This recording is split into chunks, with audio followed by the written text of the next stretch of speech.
деңгээлде бир эле калса туруп калмастан баягы өндүрүүгө аракет кылышыбыз керек.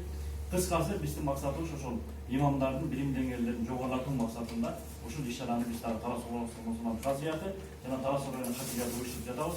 Кудай буйруса, Кудай кааласа, мындан ары дагы ушул иш-чараны улантууга биз Талас Мусулман казыяты даярбыз. Иншалла, эгерде биргеликте, ынтымакта, бири-бирибизди сыйлап, урматтап, бөлүнүп, жарылбастан эгер ушул ишти кыла турган болсок, ошол жерде ынтымак болот.